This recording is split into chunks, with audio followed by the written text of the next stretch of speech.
the reason why I brought this first clip, and let's get to the first clip, it's, big ups to the Code Pink people who did what they did, going into the Jimmy Kimmel show and disrupting it. But for me, I'm enamored. I'm so focused and engaged on what the actual other people are saying and doing. It's like they want to just go along with their lives. They don't give a damn that 15,000 kids have now been killed in Israel, Gaza. They don't care what's going on. Occupied Palestine, excuse me, right? Whatever you choose to call it. It's an occupied apartheid state. Ain't no doubt about that. And the killing is still going on.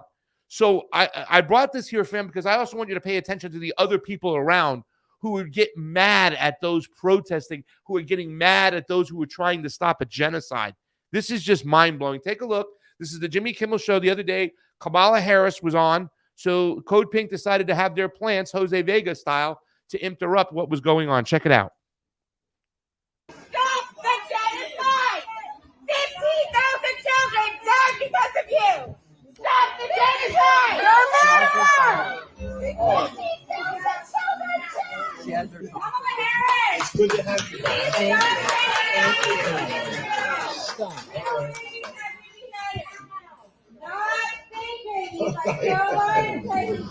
You're interrupting my flow.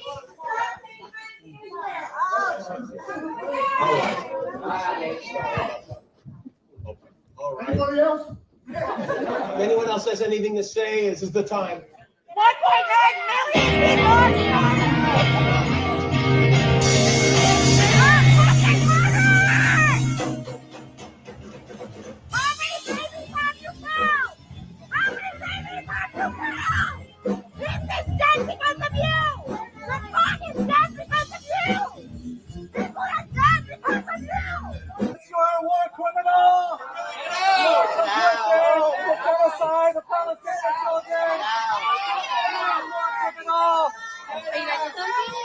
No camera.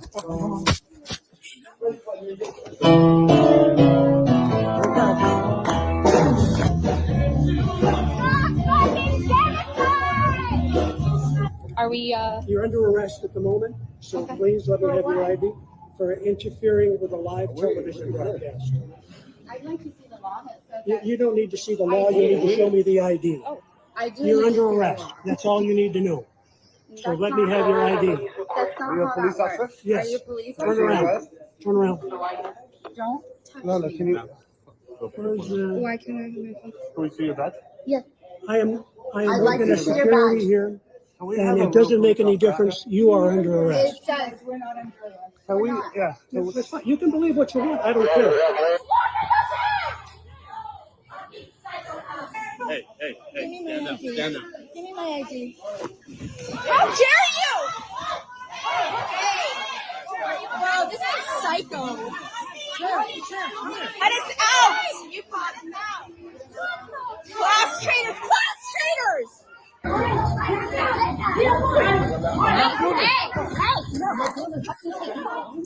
Ceasefire now! Ceasefire now! Ceasefire now! Let him go! Let him go!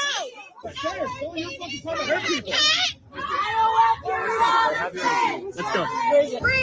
Free Palestine! Free Palestine! Free Palestine! Free Palestine!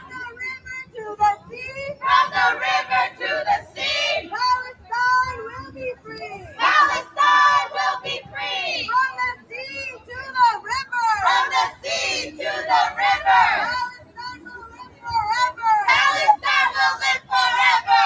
Israel bombs! USA pays! Israel bombs! USA pays! How many kids have we killed today? How many kids have we killed today?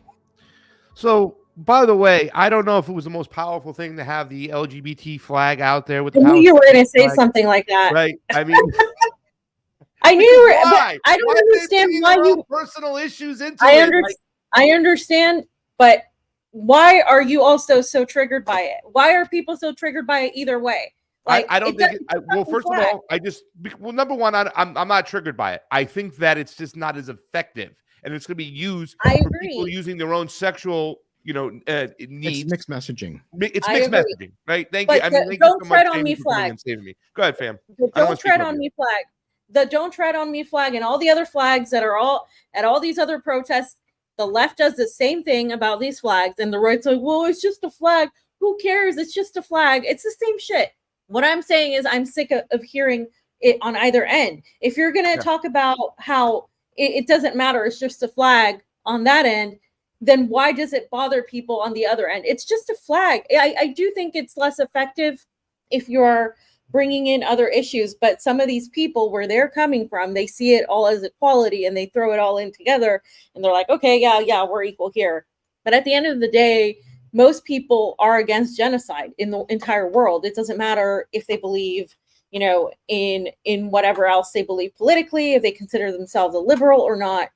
What is happening in Palestine, your first attention should not be what a flag is, whether it's a Don't Tread on Me flag or a fucking rainbow flag. I am sick of this crap. It's distraction from both the liberals and the conservatives about all this cultural bull crap that has nothing to do with genocide. Because then what we're talking about now for the last 2 minutes is this entire thing about the stupid flag. Can we not do that? I just think that's ineffective. Ignore it. I ignored so many flags that I saw when I went to the Capitol insurrection, which wasn't an insurrection.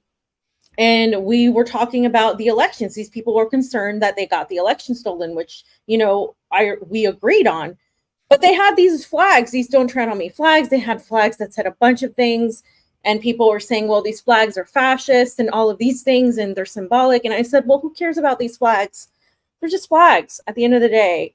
I just think the focus on either end, and there's hypocrisy when it's one side or the other. It comes from both ends of the spectrum. I'm sick of it. Get over the flags. People are dying. There are kids being blown up and cut into pieces. Your first reaction shouldn't be that flag. Well, it wasn't my first reaction. And like I said, I brought this here. My first reaction is looking at the people around, how they reacted to it, especially that bald guy who stood up with the hat on backwards. When the guy got next to him, got so pissed off, tried to yank the flag out of his hands and getting all mad, because there's a lot of human beings, especially in the United States, who are so just not aware of what exactly is going on. And they want their normal life to go on. And they get aggravated or carried away when they see people protesting, especially protesting against a genocide, which blows my mind. People who just are not engaged, not knowing and understanding what's going on with the whole situation. They don't know the history of Israel-Palestine. They don't know about the Nakba. They don't know about Gaza. They don't know about when Hamas started. They're still yelling Hamas, Hamas, Hamas, Hamas, Hamas. I think the next video I have, I know I have it in the next section, and we'll get into it because I brought your favorite actor, Michael Rappaport, to the to the show, so we could talk about that. I thought he's just a Twitter guy. I forget he's even an actor. Dude, Michael Rappaport is an old school Quentin Tarantino actor. I believe he came up with Quentin Tarantino.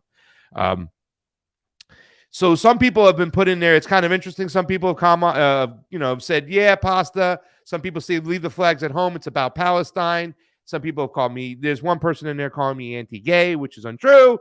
I was just pointing it out. The only reason why I was pointing out too as well is because I think that Code Pink has hurt themselves sometimes, because if they felt that somebody who wanted to talk about an anti-war cause, like the Mises Caucus or those libertarians, they wouldn't be involved with them because they felt that they were anti-gay or anti-trans. And I think that's it comes from both ends of the spectrum. It comes from the libertarians too, who say that commie should die, and who call anybody that's left of a liberal a commie. So again, it's coming from both ends, and I'm really just sick and tired of it. I just think it distracts, and at the end of the day, it's not about placating to any of these people or these groups. It's about the fact that there's an ongoing genocide and people are being blown up, and we're just all continuing with our lives. I don't care if people want to continue with our lives. That's the whole point.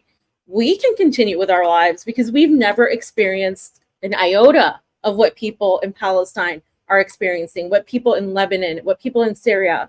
We haven't experienced anything. And when you go to these places where there are people that have lived every single day with some sort of bomb threat, they go about their lives too. There's bomb sirens blowing up going off in Simferopol, in the capital of what used to be the capital of Crimea, and people went outside. They were just going about, and we asked one guy, hey, why aren't you taking, you're supposed to take shelter? And he said, well, I'm old. And he just kept on, he was cleaning the street, and he just kept on cleaning the street. So that's how people go on with their lives there. What we do in the US is we ignore. We don't just go on, we ignore it because we can. And I think some people just shouldn't like be allowed to ignore it at this point. I think that what I'm seeing people do at these protests and what I'm seeing people try to shake people into existence is actually necessary at this point, because I really don't know what it's going to take. I mean, people are still dying, and there's still people out there, including governments that are supposedly anti-West, saying that Israel should have a right to exist, saying that Israel is going to be a legitimate state and that we should have a two-state solution. That is ludicrous to me. You can't have Israel exist. You can't have something like that exist. It is the same thing as fascism that the U.S. Allegedly, right, supposedly wanted to eradicate and helped eradicate during the Second World War. But now suddenly we're supporting Nazis in Ukraine, and we're enabling a genocide by Zionists who are fascists using this mantle of Judaism. It is insane to me that people are just still talking about going back to their lives. I mean, we all have lives, we all have things we have to do. But I mean, I think at this point, as an American, if you're not doing something, anything you can possibly do, you shouldn't have the luxury of being able to ignore the Palestinian question.